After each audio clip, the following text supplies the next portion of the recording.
he used to do it so where he would get attention and fake and fall all over the place so people could pick him up and take care of him. When he got around me, he didn't do that because he knew, oh, he's not going to go for that. He's because in his mind, which he had said openly, he'll just let people just, beat me up or something. I'm like, but you knew then that was a boundary. He's not going to do it. So I have to take care of myself. So in that instance, I think that some people have to learn the hard way. You have a friend as someone who's lost 60 plus pounds and losing more. I didn't have a health scare, but there are people who I have friends who grew up and we were both big, very big together. And you can give them all the tips some people will have to their life will have to change when they go to the doctor. And you just have to be that stern and say, you'll find out, because I'm not about to waste my time explaining to you just for you to just.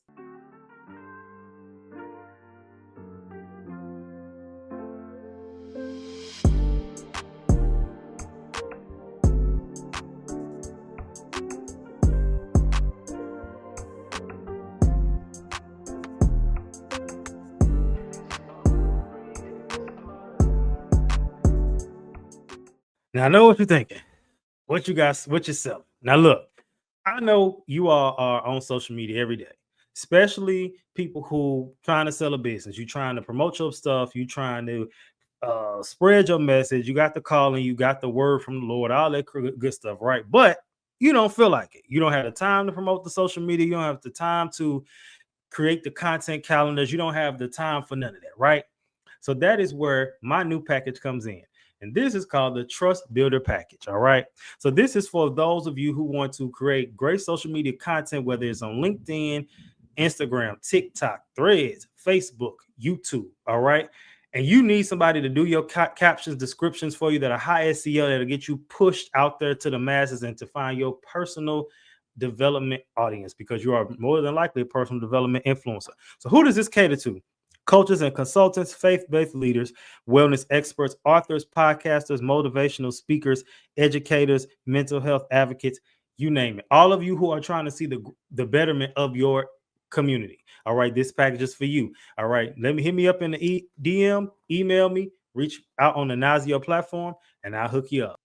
I'm back again for another episode of PSA, the Mental Health Podcast.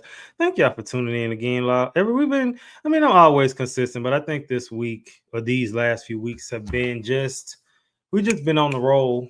And I think that this episode is going to be no different. What was I about to say? I'm about to say something important. Well, you all love the solo episodes, but we're going to bring those back soon. Because like I said, I want to make sure that we are more consistent with them. Because obviously we've had 3 this season. 2 of each were like other weeks. So it was like 1 solo episode, I guess, another solo episode. So another one will be coming soon. I think we might try to end with like 5 or 6. I haven't decided yet. But y'all love the solo episodes, and they bring another, how you say, they bring something out of me. I'll just say that. I think when I have guests, I have to be a little more poised, have a little more elegance, have a little more restraint. When it's just me, I can just wild out. And I really think y'all like that. But today, you won't see the wild out. Well, you might. I don't know. We'll see how the guest gets. Let's get into this week's meme. That's just the way I am. A truth or just a lazy excuse for bad behavior. Inspirations comes from, honestly, one of them come from one of the reasons why I started this podcast way back in 2018. I was 23 at the time, and I was just so over people my age and younger who, like, well, this is just how I am. Like, 23, what do you mean? And my grandmother is 90. If she wanted to say this is just the way I am, you might be like, okay, you're 90. Some people don't even make it past 50 these days. So you're 90, and it's like, well, you know what? I'll let you have it. But there's people, even me at 31, people might, well, this is how I am. You need to change. That's a problem. And we make excuses for that. And I'm the type of person where if I did something wrong, and we don't get into that because I don't want to jump ahead of myself.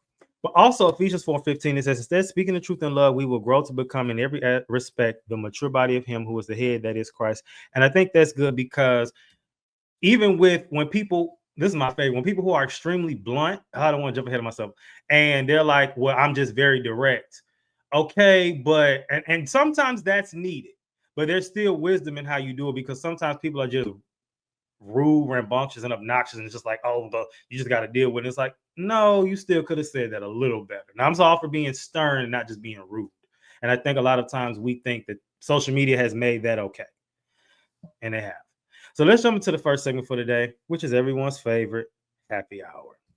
Now, for today's happy hour, I'm just continuing this rant, and I kind of want to tell a quick story. So I remember one time I had a friend, and I had a friend who, one of those people, because at one point in my life, I was very like, and I still have moments. One thing about me is I hold myself accountable. That's the point of this podcast, right? Accountability. And it was at one time I felt like I had a friend who was very like in your face with how they felt. And, every time I did something, they had an issue with it. And it got to the point where I had to stop them and say, I think you just don't like me. And I say that because when you have an issue with, and it just could be you, flip it. If you always have an issue with somebody, you may need to check and see, do you like that person? Because there's no way you always have an issue with something that someone is doing. It might be either you dislike them, that some might say that's extreme, or the other side is you might have some resentment towards them that you haven't processed. There's something there. And no matter what they do is wrong. They walk too hard, it's a problem. Oh, they left that cabinet open, you're blowing up. Oh, they didn't call you right back. You're having a fit about making subliminal posts on social media, looking for a meme to post that's throwing shots. It just gets to the point where it's just like, okay, maybe y'all need to just realize this is over with. And also, one thing about that friend is they always were, well, this is how I feel. Now, we live in a society where we have now said that your feelings are valid.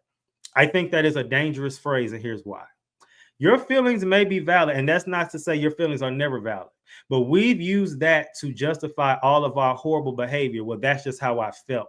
And it's like, okay, but sometimes your feelings will lie to you because that did not happen. Let me give you an example, and I used this one before. If you're going up the steps with somebody, you don't bump into them, you know you didn't.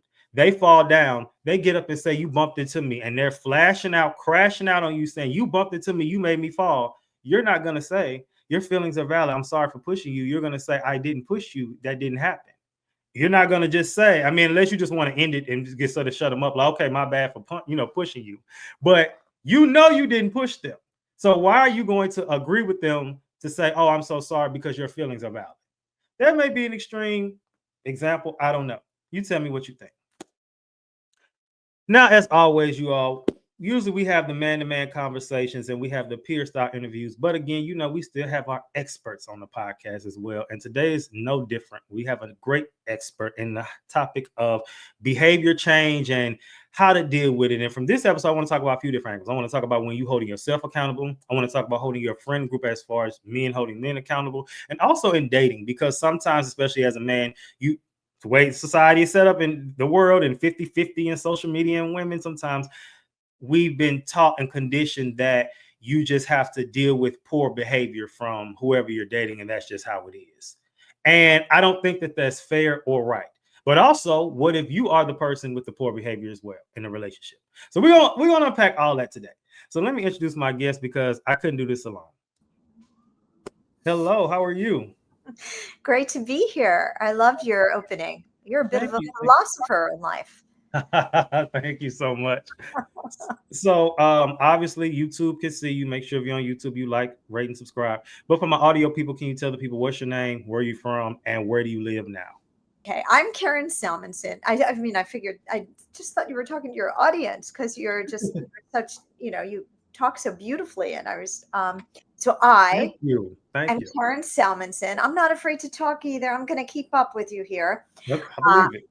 I'm Karen Salmansohn. I'm a best-selling author with about 2 million books sold and a Oh. leading behavioral change expert. And I live in New York. That's real background behind me. That's not some kind of YouTube background. That's New York City. And I've just recently written a book that's actually It's called You're to Die for Life. And it's kind of about death, but it's kind of about how to use mortality awareness to live your best life by understanding that life is short is not just something that you like embroider on a pillow. It's freaking true. And we all try not to think about death. But when we accept that life is fleeting, that we're here and then we're not, we do more to make sure that the here part is as meaningful as possible. And a lot of what you said in your opening relates to what I share in my book. So I was really intrigued by what you said in your opening. I thought it was all really good, important stuff. Thank you, and I like I said, I want to really bring it out of you today because I know I'm from writer to writer. Most writers can speak well as well, so I'm like, okay, let's bring it out today. Now, how did you get into what it is that you're doing now? Like, what? Just take us back. Like, how did you just bring it out? Oh, back in the day? Yeah. Okay. Well, I know we only have an hour, but I'm going to start in my childhood, but I'll move very quickly. Okay. Um, so when I was a kid, I always loved both psychology and humor. My mom used to pick up my dad at the train station. I used to hop in the car, and there was a little magazine shop across the street from the train station. I used to grab a copy of Psychology Today magazine and Mad magazine, which you might be too young to know I about. remember Mad magazine because I used to watch What? Mad TV. I wasn't supposed to, but I watched it. Yeah, I loved it. And if you take Mad Magazine and Psychology Today magazine, you put it in a blender and you press frappe, you'd get my books. Because I write with humor, but a lot of research, and I've always been kind of curious about how the world works. And one of the books that I did that became a huge bestseller was a book called How to Be Happy, Damn It, with the word damn it on the cover. Before it was popular to put like naughty words on the cover. This was back in the, believe it or not, 1990s. And and everybody, my agent was like, oh my gosh, damn it on the book cover, but I did it. So, and that book became a huge bestseller and even wound up in an Eminem video. He's seen holding my book and reading it, and the camera pans past him in a music video. And so I blend humor with research, and I write about from different modalities, like everything from Buddhism to psychology to philosophy, Eastern philosophy, Western philosophy, and I merge it all together. And that's what my books are. And that's how I write. And that's how I think, even. Okay. Same. I think that, it was said growing up, and when he's and a parent of when my dad said it, and when he said it, I don't believe because my dad is my dad. My mom and dad they both 61. So when he said it, it was just because of the era he grew up in, but he didn't really mean anything by it. It was just trying to be respectful when he said, growing up, because I've always been funny, he was just like, well, when you're that, no one's gonna take you seriously. And it was kind of he made the statement kind of under like, it's either you're smart or you're funny, but you can't be both. And that's completely right, because most comedians are actually brilliant, so true. To be able to like take something and see it in a different way or twist it and then like really show the truth. You can show the truth so much more with humor. That's why everybody had the court jester there to tell the king the truth. He had to do it just right. And then back in the day when Hitler was around, one of the first things he did was he banned comedians because he knew that they could say the truth in such a way that it would wake people up. So really humor and truth and sharing things like that gives you the biggest slap, like the ha ha that leads to aha. Like that's a great wake up way to do it. Right. And There's if Hitler studies was you, online. Do you want to hear an interesting study about this? go ahead, yeah. Yeah, I gave a TED talk and it was called fun is a high performance fuel.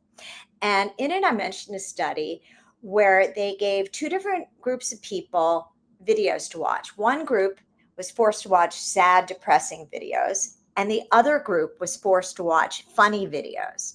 Then afterwards, they gave them problem-solving tests. And the group that watched the funny videos were better able to problem solve because the humor does something to kind of loosen up your mind. So in some ways, I think of like fun and playfulness and humor as meditation on steroids. Like if you're laughing it just frees up your brain and you see things more clearly. So I'm a big fan. And I have a column on Substack. I'm called The Stand Up Philosopher because I Mm, believe that humor and depth are not opposites. They are very good partners in delivering hard truths. okay, good, good, good. I believe that as well. And actually, that's the purpose of even this podcast, even how it started, with the goal of blending creativity, um, research based facts, and Ah, satire. And I remember because I was an English major. So, satire, making fun of something with the effort that it will change. And so, with all of these hard things that we talk about, blending humor in it will make yeah, it easy to digest, throwing in jokes, the real stories of things that happened to me, you absolutely. know. So, and the stories of my guests. Now, with stories and going back, because we still going back. Okay. Now, we talk about purpose a lot, especially these last few seasons. And as me being an ex teacher, what was it? I left teaching in 2023, but now 2025, and talking about purpose. You didn't start here. So you began your career at Silo and climbed into a senior VP position in advertising. Yeah. Then you quit to pursue self-help by design. What gave you the courage to leave behind success and choose purpose? Okay. Good questions. Well, I rose up very quickly in advertising. I got a Clio my first year in the business, which is like getting an Emmy in advertising. And then I was like a senior VP creative director in my late 20s. And I kept threatening to quit, and my parents kept trying to talk me out of it. How can you quit? You're doing so well. And I said to them, well, that's actually how I can quit. Ironically, if I was sucking at this, I'd probably be too afraid to quit. But I figured if I'm doing well at something I didn't really enjoy, whatever, like the zen of whatever I was doing was working in something I didn't like, that I could just apply it to something that I did like. And I didn't want to use my creativity and writing skills to try to inspire people to buy a new toothpaste. I wanted to use them to inspire people to think in new ways. So I kept saying I was going to quit. My parents kept talking me out of it. So ultimately, I quit and didn't tell them for like a month. And I saved up enough money from advertising that I could take a risk. And I had a couple freelance gigs going. And I had my first book was a novel, and I was like kind of like one third through writing it, and and then I just quit and I finished it. And I can have more stories about that too, but that's sort of about it. And I kept just envisioning myself. This is going to work. I focused on. I think I there's a character. I don't know if this is also going to be a different age range thing, but Mr. Magoo with the I don't big know who that is. glasses. I felt like I was Mr. Magoo. He would cross the street and ignore the honking cars. He would just focus on must get to other side of street. And I just focused on must get book published. And I tried to ignore all the honking. You can't do that. You'll fail, this and that. And I used to go to bookstores. My last name is Salmansohn. And I'd go to bookstores and envision my book on the shelf. And I saw I was going to be next to Salinger, J.D. Salinger. And I thought, oh, that's good company, Salinger, Salmonson. And I just kept focusing, must get book published, and ignored all of the other voices from inside and also from outside. And and I got my book published and then sold to Miramax and like a whole lot of things that have gone on in my career. Yeah, good. And I'm sure we're gonna get to some more things with these questions as we go along. But that's a good story, and just to see once again, so many people who've been on this podcast, whether they're my age, a little younger, older, different gender, different ethnic Yeah. background. So many people have different ways of telling the same story about how they just took that leap. It didn't make sense to anybody else, but Yeah. they just said, you know what? I'm gonna do this. I just have to do this like this. Okay, so today I have a few definitions. I want you to, in a few words. So I want you to tell me the first thing that comes to mind when you hear all of these words. Are you ready? I'm ready. Okay, the first word is accountability. Uh, owning the agency in your life, realizing that you are wherever you go, there you are. So you better be a good you. Transformation. Um, realizing that we are here to grow and everything that happens to you is an opportunity for growth. boundary, uh, self-respect. and authenticity. Uh, um, well, I believe the you are, the happier you will be. So you I need like that. you or your jobs, you or your relationships, you or your conversations. Definitely big fan. Okay. So the definition of accountability from Cambridge Dictionary, the condition of being responsible for one's actions and the willingness to be answerable for them. So from Oxford Language Transformation, definition, a thorough or dramatic change in form, appearance, or character.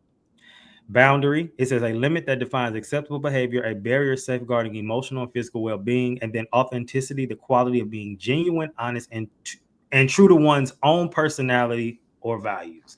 So good stuff. You're also pretty close. All right. Well, they same thing.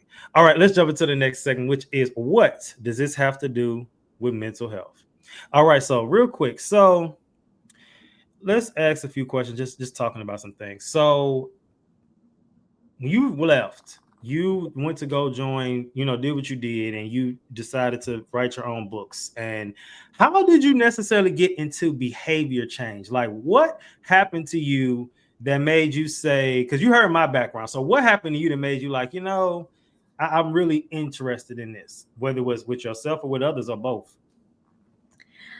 I I always grew up trying to understand people. And I think that my family had, some of the members of my family had some anger issues. Hmm. So I wanted to try to understand why and try to figure out how to deal with that. It's probably also why I developed humor, quite frankly. Now that I'm thinking out loud about it, it Brother. was to trying to diffuse the anger and to try to make people laugh, to try to divert, to de-escalate them. But that was probably the initial reason for it. And there, from there, in some ways, I think the way I tried to make the members of my family happy, I'm not saying who they are, so I don't feel guilty about it, but from there, I think I grew up that way. So then I think I decided to make the world happy. I don't know. I think that, what you do in your youth. And what's interesting also, when I was a kid, I, when the fighting was going on, I used to go up to my room, read and write and draw. And now I read, write, and draw. Like, it's sort of what I did in my childhood. I'm still doing. It was my natural therapy, and journaling was my natural therapy, to write about it and understand myself. And I still believe in the power of journaling. Like, journaling was like being my own therapist. Like, I'd write it out almost like a Ouija board. Like, my hand would write what I'm feeling, and then I would know why I was feeling it. I was like, oh my gosh, journaling is incredible. So that's a little bit about that. Okay. Now, before I go into my other sources, so I did some research. I saw about the tweak a week concept. Oh, yeah. Um, I thought it was interesting. They don't know what it is, but I know it's about small habits that spark big changes. So when someone's stuck in the phrase, when they just say, this is just the way I am, this is a trap, obviously. So what's a micro habit you recommend to start with? For anybody who might say, because this is for the people who are aware that it's a problem. Now we'll get to the people who still stuck and just like, this is how it is. But for the people who's aware that it's an issue. Well, I mean, I could help them to stop doing it, but the first thing I'd want to do is try to explain to them how that's not going to help them. I could give them a tool, but if they believe in their hearts, this is just the way I am, they're not going to want to change. So Right. I probably want to drill down. And one of the things I probably want to say to somebody like that is that I believe that why we're here on this planet is to learn lessons to help us to grow into our best selves, and that we are all works in progress. This is for anybody who think they want to start a podcast. So is it you? Do you think you want to start a podcast? Cool. Let's be real. Watch this. So we don't need another podcast that sound like everybody else, right? We got enough of them. We're going to talk about those today. But saying the same stuff with no structure, no message, no plan, that ain't good. Now that's where I come in. Me, right here, head honcho. All right. So I have a new podcast package. It's called the Legacy Launchpad. Now, what is this? This is for podcasters who fall in the personal development influencer space. So, who is that? That would be obviously personal development. That's pretty broad, but coaches and speakers, Christian-based influencers, faith influencers, maybe a pastor, a church, any type of course creator, education, mental health, wellness, nutritionist, all that good stuff. If you are trying to help the betterment of other people, fitness too, then this is for you. I will help you build your podcast from the ground up. This includes toning up, giving you the message, your niche, your show structure, the episode outlines, the intros, outros, descriptions, all of you. Show up to record and I build your legacy. If you're ready to stop playing, let's get it cracking. And that you could even take a good quality and make it a bad quality, if it's in an extreme. Like, you could be too kind, you could be a doormat, you could. So everything about where you are, we're here to try to understand ourselves. And I would try to convince them of that first. But then I have tips on how to change. But I want to go in and change their views on why they're here on this planet. We're all works in progress. And wherever you go, there you are. And nothing changes if nothing changes. And I'd want to try to get them to really understand that their goal. I believe that a lot of people think that life is just a den of pleasure. We're here to have fun, laugh and all of that, which I like laughing, as you know. But life is also a laboratory of growth. You can't spend all the time in the den of pleasure. Eventually, you have to wander into the lab of growth. And as uncomfortable as it is, you have to sit with yourself and ask yourself, is this really working for me? Like, how's that working out for you? Being who you are now, how's that working out for you? Because we repeat what we don't repair. And there's probably some underlying limiting belief in there that's creating a pattern of pain for them. And if this is just who they am, but it keeps bringing them pain, something's got to change for something to change. And really, one of the best ways to change your life is to actually say, maybe it's me, is to have that accountability. Because it's hard. It's, even though it's hard to change ourselves, it's way harder to change somebody else. So they have to go in and want to change. They have to have the willingness of change, and the belief system, the philosophy on life, that we're here to learn lessons, to grow into our best selves. So even with that, like, your brand is known as the self-help for people who never be caught doing self-help. Yeah. There are people who I know personally, like I said, I've discussed on this podcast before with some friends. I've been to therapy 2 different times, but I know I have friends who will say, well, like, my friends are my therapists. So in a sense, I think when I hear that, I hear that phrase, you're like a sneak attack or like a surprise to a person who wouldn't realize like they were doing self-help work. So obviously we talk about humor, but how did you realize or discover that humor not just fix can break down resistance in someone who refuses to change? Well, I guess, like I said, I learned it in my childhood that if I was sort of like, say something with humor, um, I could get somebody to laugh, and then that would lower their tension. But I always kind of wrote funny. In fact, this is like a little bit quirky, but I'm probably one of the only self-help book authors that has a testimonial from Jon Stewart. I gave him one of my books, and he wrote that I have the spirit of a stand-up comic. And I've been on the Bill Maher show a couple of times. So I used to hang out with all these comedians. So I kind of lived in both worlds. I lived in the world of comedians, and I lived in the world of personal development authors, and I kind of live comfortably in both worlds. So I just know it works. I mean, look at how politics are delivered like that, with Jon Stewart using humor to wake people up, and Bill Maher. I can see the power in the humor. And I just naturally, my brain is wired that way for whatever reason that I can't even fully take credit for. Yeah, no, for real. Look, that was a God-given gift. And I tell people all the time, like, people try to, I've heard people say things like, oh, you think everything is a joke and everything's not supposed to be funny. And don't get it twisted. There's a time and a place, but there's also a way you can still do it in a way. And once you learn that there's a way you can still use it where it's still helpful and it can bring people out the dumps. And it's a way to get people to see, like, for example, I'm going to take it there. So I have a friend who brought up one time that, he lost his virginity at 15 to a woman who was 30, and she was one of his mom's friends. So we all started laughing. I said, she was a pedophile. I said, she was a predator. Like, we were laughing. I said, that's not okay. I'm just, we were laughing about it, but it was so laughing. So it was so horrible. It was funny. And I remember back in the day with Family Guy, when I used to watch that when I wasn't supposed to, and my mom and my aunt would be laughing and like, this is terrible, but you're laughing. So sometimes it's kind of like, dang, that's messed up, but the only reaction is to laugh. And another situation recently where I was on the phone and a friend she was venting about her mom and her mom's lack of boundaries. And I Mm. started laughing and she kind of flashed. I was like, this is not funny. This is not funny. I'm like, here's the thing. And you don't want to hear this. You're going to have to laugh at it, because if not, you're going to just continue to be mad about it. She's not going to change. So it's not Yeah. right. I Yeah. think people here laughing as what you're agreeing. I'm not saying she's right, but she's not going to change. So now, am I wrong for that?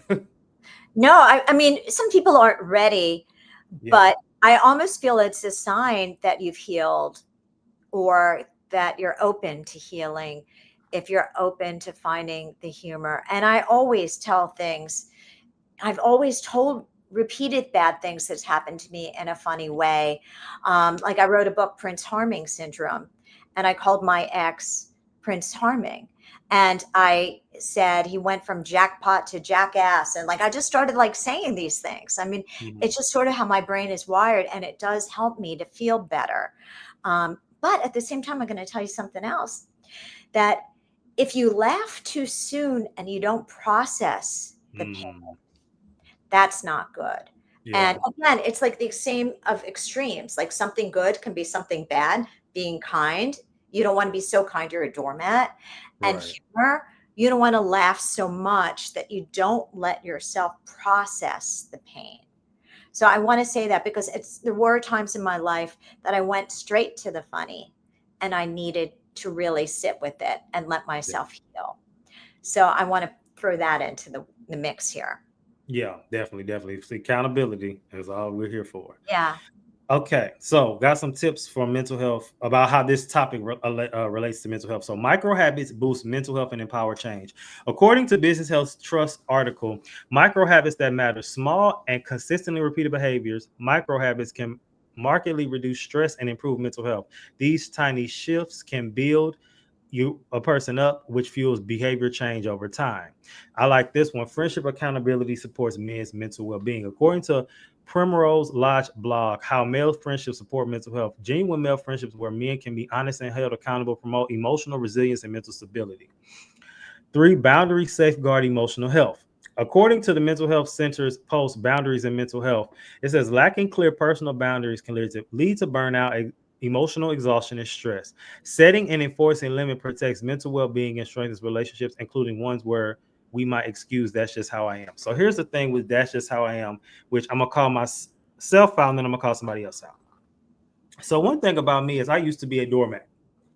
And people who meet me at this age and just at these last few years are surprised to find that out. They're like, really? You used to, oh, yeah, I used to let people walk all over me. I used to let people do whatever, say whatever. Because when you think low of yourself, you don't see yourself enough to say, no, that's not right. Because when they're saying mean things or they're taking advantage of you, you feel like you deserve it. So now I actually have one friend who respectfully love him is a doormat, and he lets people walk all over him, and then he flashes out, once he lets it build up and he explodes. And I said, and I've even said sometimes, which time is not always the best, but I'll say they play with you, they don't play with me like that. You notice they don't call me to do nothing like how they do you, so they taking advantage of you because you let them, because in your mind you're like, I'm being nice. And it's like you just said, well, you're so kind, you're a doormat. And then with me, it's like a lot of people say he's not going to do that. There's no point of even trying. When it's certain things I actually would have did, you just assumed that I wouldn't. But so when it comes to behavior change, I have personal experience with not being a doormat anymore. And my tip would just be to really learn to love yourself. But what would you give a tip to somebody who may struggle with that? Well, I believe that there is a permanent and pervasive belief there. Okay. If what I do is when I listen to people, I hear when they say always and never. This always happens to me. I can never, they have something, a permanent, pervasive belief that they think they have to be a doormat, or they think people will always do this. They have something that's keeping them stuck. And I would try to drill down to understand why they think they have to be that kind. Where did they learn that? And it could be because in their childhood, they were made to feel less than.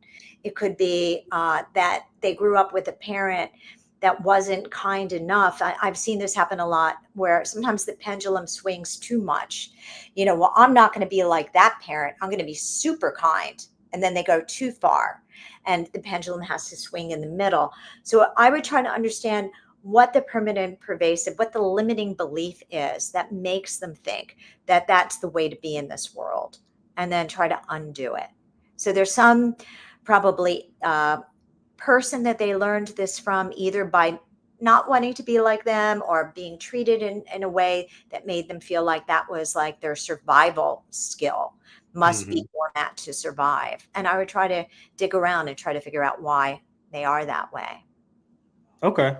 I like that. I like that. So now the next post, it says traditional masculinity norms block help seeking. According to a systematic review in the NCBI, adherence to traditional masculine ideals like emotional stoicism and self-reliance significantly reduces men's likelihood of seeking mental health support. Overcoming the "that's just who I am" narrative is essential for healthy decision making and healing. And what I've learned before we go to the next segment is what I've learned, especially as a man, we sometimes we're taught to be providers. We're taught to just, be the head and all of that. And although I agree, that doesn't mean you can't get help, because sometimes people believe that I'll just figure it out, or I'll get it together, but you ain't figured it out yet. So why now would you just magically get it? You know what I mean? And a lot of times we're around the wrong people. I've seen memes that'll make fun of women, and it'll be like two girls sitting around, two delusional women sitting around saying exactly, or "you're not wrong, friend," but then men do the same thing. So it's like, not all of them, but a lot of them do, because I'll be around people at this point, even people I've known for a long time, and I'll just be like, you think that's okay?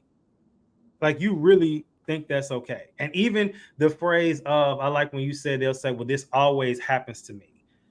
Okay, so there's something you're allowing, because if you keep getting in situations where people play you, forget about you, always leave you at the bottom, always burn you, it's something you're doing. And people don't want to believe that. And again, this is from experience. I had to learn to put my foot down. For some reason, even in my personal experience, where people was not everyone, but a lot of times people, whether relationally, like dating wise or friendship wise, I will always be put on the back burner.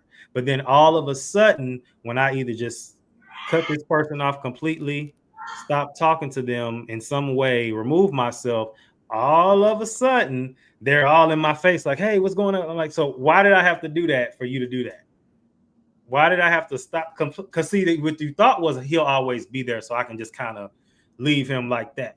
And that's when I realized what type of person I was dealing with. So, you know, um, anything you could add to that, Well, people are or programmed like that, like weird story, but I think it relates. And I wrote about this in my most recent book, You're to Die for Life. Um, I was in a restaurant with my family, and I went to go to the ladies' room, and there was graffiti on the bathroom wall, and a woman had written, "Lynn plus men who don't love her." hmm, And I saw that, and as a behavioral change expert, I looked at that and I'm like, oh, Lynn plus an unresolved problem from her past that she keeps having happen again and again and again until she resolves the problem or wakes up from it or has crisis pain that works as crisis fuel, where she finally says, enough, damn it. You know, right? so that's a permanent, pervasive problem. Lynn plus men who don't love her, as if it's just like the universe is punking her out of nowhere. But meanwhile, other people are living fine without men not loving her. So, okay, So this is part of why it happens. There's something called masochistic equilibrium. Have you ever heard of that? Never. Let's talk Okay. about I think you're going to like this. I think you're going to it. like. Okay. So that's if you grow up in a home, and I'm going to give it, it applies to all different things, but I'll just call it love and happiness, that category. If you grow up in a home where you think love and happiness is only at about 37% and the rest is pain, right? And then you go out into the world and you find somebody who's ready to love you up and give you 97% love and happiness and just a teeny bit, like 3% pain. So you are getting a really good deal here compared to your childhood. You will have a masochistic equilibrium of so much lower, then you will do things to self sabotage to bring the love and happiness level down, down, down, down, down, down, down to your original low level of like 30 something percent love and happiness, because that's what you grew up in. So a lot of times people are trying to recreate the same amount of love and happiness that they grew up with in their childhood. And you have to break the patterns of your past. You have to make it your legacy to break your family's legacy. And don't stay in default mode, go into autopilot mode, which is self-agency mode, accountability mode, and say, I want different. I'm breaking this pattern. And then put in the effort, because change is really hard. But you can Yeah. do it in little steps, micro habits. But that's what happens. We get familiarity, is such a comfort zone. And sometimes people don't change. The fear of change is so scary. They need something scarier than fear of change. And that's why sometimes people don't change until they have crisis pain. Because Right. suddenly crisis pain is worse than the fear of change, you know? So you need something. That's why sometimes when something really, like if it has to do with eating, you suddenly have like a health, you gained weight. I'm not going to change. I'm not going to change. Then you have a health scare, or you're in the relationship from hell, and you're like, you know what? Enough, damn it. I'm not doing this anymore. So you need that sometimes, because the fear of change is so scary. You need crisis pain to be even scarier. Exactly. Okay. All right, good. Let's go, which is actually perfect. Go to the next segment, which is I challenge that. So in this segment, we're gonna be the person who is like, no, I don't want to believe that. I don't want to believe that. But before we get into that, I do want to go off of the point you made when you said crisis. Some people, and I'm known to be a tough love person. My dad was a very tough love kind of guy. Both my parents, I feel like they were totally different. But and sometimes, which he's owned up to, sometimes he took a little too far. But there are instances where I'm like that. Like, for instance, one of my friends, when I had people who grew up with either not their parents around or didn't really have friends like that, they questioned my way of handling situations when I was like, they'll learn. No, you can't do that. You have to. No, they'll learn, because some people, you're going to keep saving them, and then they're going to keep thinking, okay, well, someone's just going to save me. When they, like, I had one friend, he used to fake drunk for attention. He doesn't know that we know, but we knew. And he used to do it so where he would get attention and fake and fall all over the place so people could pick him up and take care of him. When he got around me, he didn't do that, because he knew, oh, he's not gonna go for that. He's, because in his mind, which he had said openly, he'll just let people just beat me up or something. I'm like, but you knew then I have to. That was a boundary. He's not gonna do it, so I have to take care of myself. So in that instance, I think that some people have to learn the hard way. You have a friend, as someone who's lost 60 plus pounds and losing more. I didn't have a health scare, but there are people who I have, who friends who grew up and we were both big, very big together, and you can give them all the tips. When that, some people will have to hear, their life will have to change when they go to the doctor, and you just have to be that stern and say, you'll find out, because I'm not about to waste my time explaining to you just for you to just go on one and out the other, because you're not ready to receive it.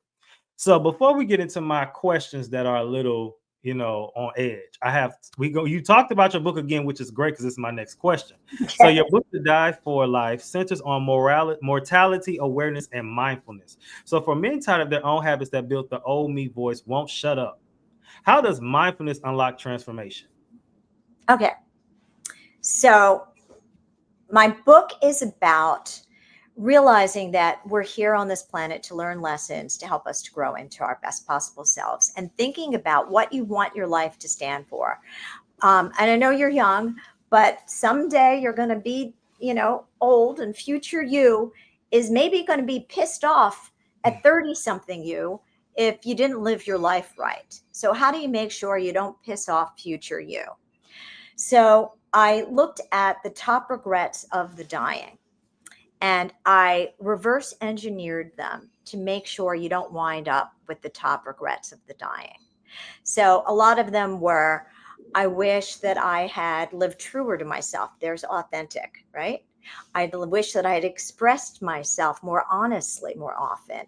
I wish that I hadn't worked so hard. I wish I'd let myself be happier. I wish I'd spent more time with my friends. I wish I had been more of service. I took all of them, reverse engineered them, and I saw that there are 7 core values that if you embrace these and you think to yourself, I want to embody these core values, then you will live a meaningful life that you're proud of. And I'm going to tell you what those 7 core values are. Okay. And you have to link them with habits, but own them as your identity. Even just saying, I am, and so I. So here they are. First, and they go in alphabetical order. The first one is authenticity. I am Okay. authentic. And just even ask yourself now, and your listeners too, are you authentic? Are you living authentically? Because if you're not, when you get to the end of your life, which might seem far away, but life moves very quickly here. And actually every year that you're not authentic is a year that you've kind of wasted a little, because what's the point? If you want to live a life that you really love, you got to be authentic. And that's where I quit my job. That was my authentic thing for me, to live not according to my parents, what my parents wanted or what society wants. So, authentic. B is brave, to get yourself out of that comfort zone. I am brave. And so I do sometimes do the things that's hard. I do the hard things. C is curious. You have to be curious, because if you keep having the same patterns of pain happen and again and again and again, you have to say, why does this keep happening? What am I supposed to learn here? How can I behave differently? What can I change? So curiosity can help you to transform. So you need to be curious. And plus, curiosity helps you to look at the world more with awe. Like, oh my gosh, why is the sky? What is a rainbow? Whatever it is, that kind of awe that you have. D is discerning, because so many of us are like, oh, I didn't have time to do that, which is kind of like the adult version of like the dog ate my homework, because you do have time. You're just not discerning. You're wasting your time on crappy stuff. And you have to be discerning about the people, your time, your attention, all of those things. E is empathic love. And I threw the empathic in front of love because I want to go in alphabetical order, and love didn't fit alphabetically. Yeah. But I think empathic love is even better description, because I wanted it not to just be like love, like lust. I wanted it to be about compassionate love. So it applies to strangers, to colleagues, to your dog, to everybody. So being loving is having meaningful, loving relationships is one of the top ways to live a life that you're really like loving. And then F is fun.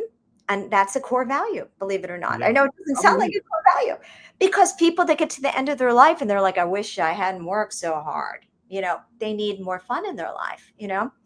And then G is grateful, to appreciate what you have while you're in the process of wanting to try to improve your life and get better.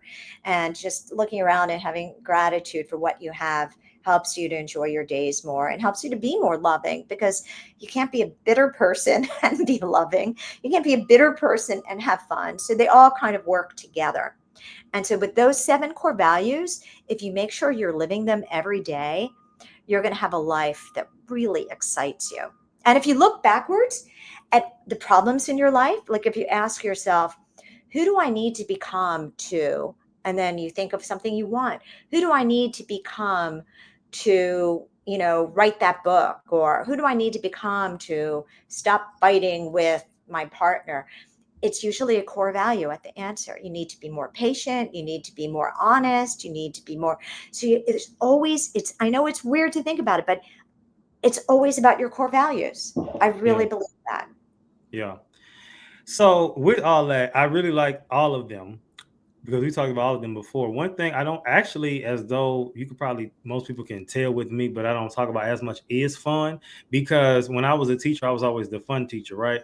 But even just in general, I'm a fun person, and people will be like, well, fun will come later, but I have to work now. And I just feel like, and I say this respectfully, and I'm not trying to be morbid, although my sense of humor is a little, That's you okay. could die tomorrow.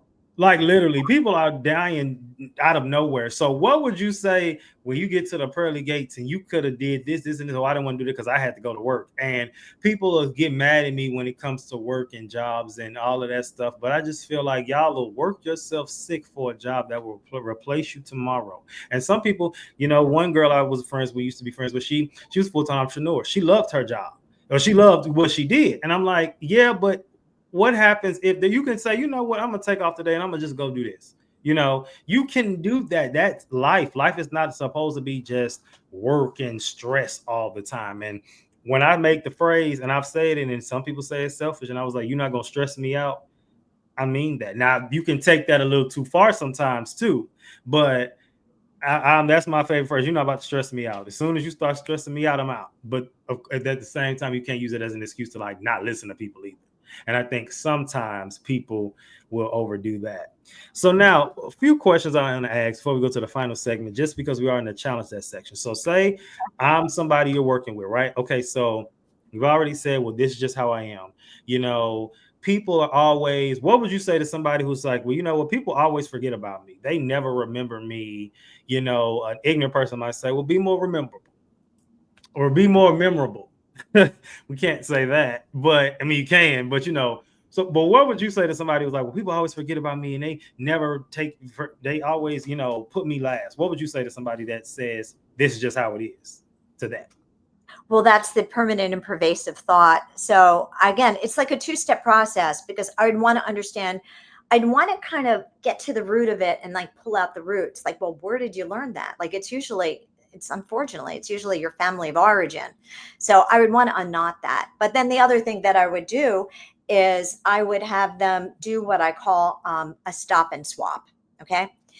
A lot of people just think they just need to, I got to stop that thought. But it's very hard to stop a thought unless you swap in a new one. I have dogs, and if we have one good dog, one naughty dog, and the naughty dog is always chewing on my shoes. And if I wanted to remove my shoe from the dog's mouth, but then I put the same shoe down, the dog would go back to it because it has this urge to chew on something. So I can't just stop it. I have to swap in something else, swap in a bone. Well, we're like that when we're like all upset and stressed out and everything. We want to chew on a thought, even if it's the wrong thought. Like, oh, people always forget about me. Oh, I suck. Oh, I'm a doormat. Blah, blah, blah, blah, blah. So you have to put in another thought. You have to stop and swap so your brain has something better to chew on. So if people always are mean to me, you know what? The right people are good to me, or I have to find more people that are nice to me. Like, put in a thought that's a reframed thought or a positive direction thought. So you're not just staying stuck with that. And the other thing is, I have people do this following process is, have I thought this thought before? If the answer is yes, then you move on. But if the answer is no, then I say, look for what can I change? What am I supposed to learn here? What's the gift here? What's the assignment here? So you get something out of that thought. Now, if you thought the thought before, then you move on to the next one. Have I chewed the flavor out of this thought? Have I thought this thought so much, I've just chewed the flavor out of it? And if the answer is yes, then it's time to move on. And you focus on 20% of the problem, so you're aware of it. You're not living in denial, but 80% on the solution. What small step can you take now to change the situation? Or what am I supposed to be learning here? What can I focus on instead? What can I do? Again, accountability. Why does this keep happening? What can I do differently? Is it me? Is it people I'm choosing? Is it the way I respond to things like this? And I definitely recommend journaling. And I have a journaling exercise that I particularly love for stubborn-minded people. And that is, because if you journal, your conscious mind is going to want to protect you and keep you. Because sometimes people get excited about just being right. I'm right, the world sucks. I'm right that people treat me badly. There's a kind of like a masochistic joy in being right, right? So you have to get them to let go of that. So what I have people write in the journal is, what do I need to know that I don't want to know? Because there's something kind of blocking them from knowing the underneath truth. Like in that bathroom, Lynn plus men who don't love her. What do you need to know that you don't want to know? Where did you get that? And allow yourself to know what you don't want to know, because people have what's called a secondary gain to pain. Have you ever heard of secondary gain to pain? No? Okay. So secondary gain to pain can show up in many different ways. And that is if you keep people away, then there's a secondary gain. Maybe you don't want to get close because you feel like I can never find anybody. So or I only pick people that I can't be in relationship with because of X, Y, or Z. There's a secondary gain to pain because part of you is afraid to getting close to somebody, or because you're afraid if they get to know you really deeply, then they might find extra fault. Sometimes this happens when people gain a lot of weight, maybe after a bad breakup. They'll like do like the binge eating, like to like ice cream pints and cry and eat ice cream and watch TV and whatever, and gain like Mhm. 100 pounds or whatever. There's a secondary pain to that gain, the literal gain of weight. And that's an excuse to keep the opposite sex away because you're afraid of getting hurt again. So if you're stuck in a pattern of pain, I also would have people look for the secondary gain to their pain and try to figure it out.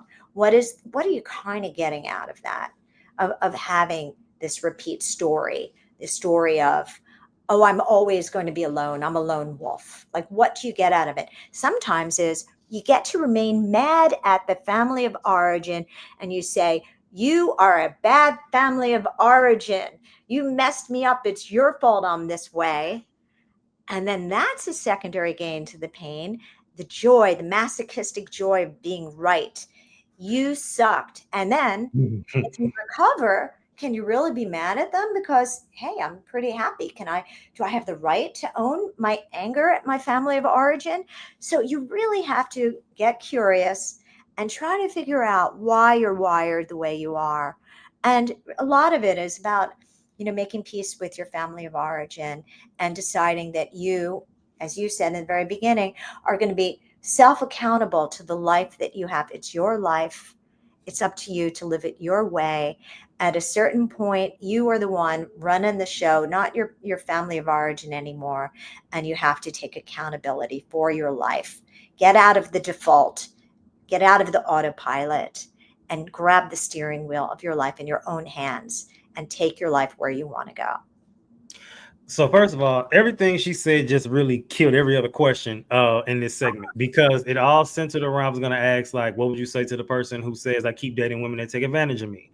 What would you say to the man who's always falling victim to groupthink, or he thinks one way but the group thinks like this and he doesn't want to go against the group? Everything you said crushed all of that, because it's all the same thing. Like, a lot of it is, why do you not have enough, you don't think highly of yourself to, stop this? Or what happened to you as a child or early in your life to keep this around, especially when it comes to dating? Like, I mean, it's the same thing with men and women, but like, why do you allow people to take advantage of you? There's a reason. It's like, maybe if I let them take advantage of me, they'll stay.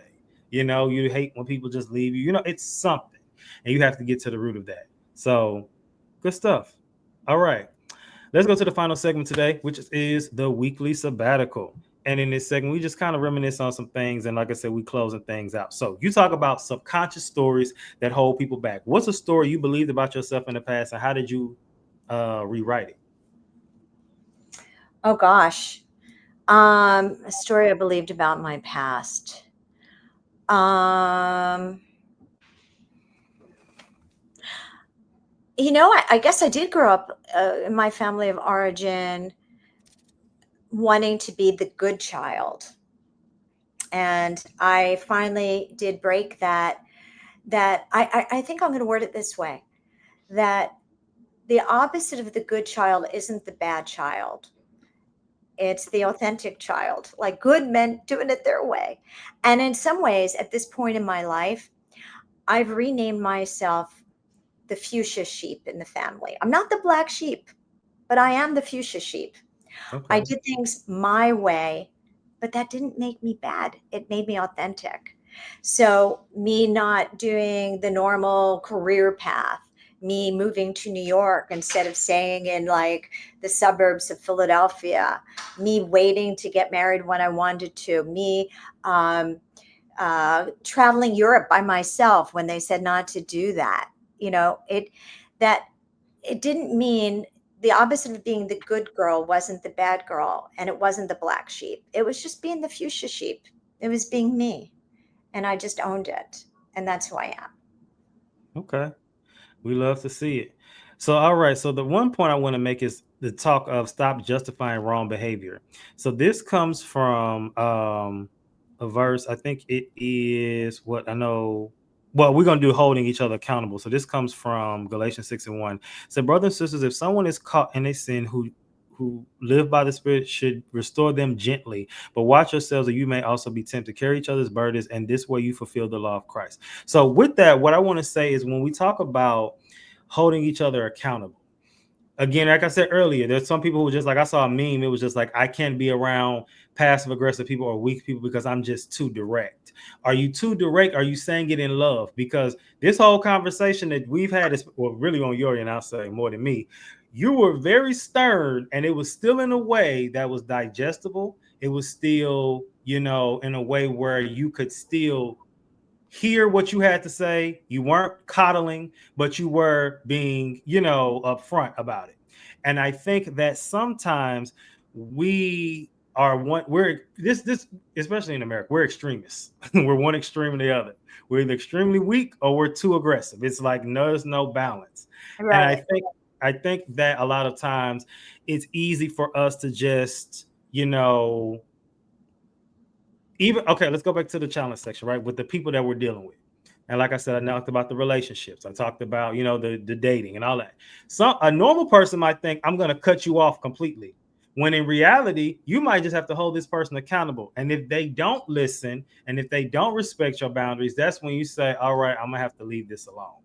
And I think that some people are afraid to leave people alone because of rejection, which all goes back to childhood. Because what happened to you as a child that made it to where you were afraid of rejection?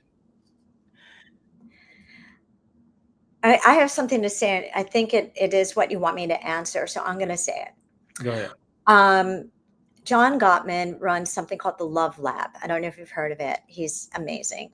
And he says that he can predict if a relationship will last, not by how well people get along, but by how well they don't get along. You're only as good as you are at your weakest link, conflict. How do you handle conflict together?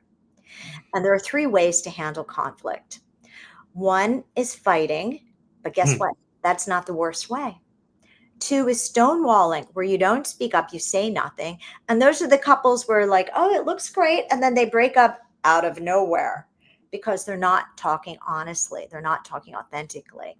And then the last choice is validating, where you say what you say, you make sure the other person's hears. That's where the empathic love comes in and everything like that.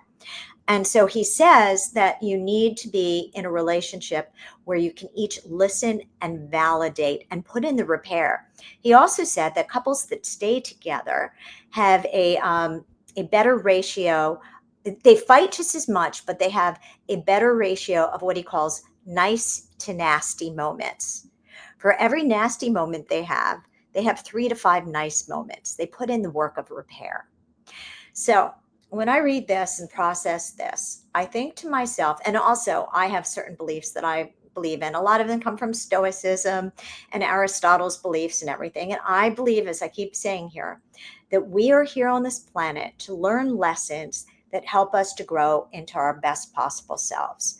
So if I'm having a fight with my partner and I think to myself, okay, do I need to learn something? Am I supposed to grow in this moment? Like, is he supposed to grow in this moment? So I think about it in those terms, maybe not in those words inside of my head. It happens at this point automatically. I'm not saying those are the words in my head, but, and for this reason, because you need to find somebody that you can have courageous conversations with and validate. For this reason, and I wrote about this in my book, Prince Harming Syndrome, This is going to surprise you.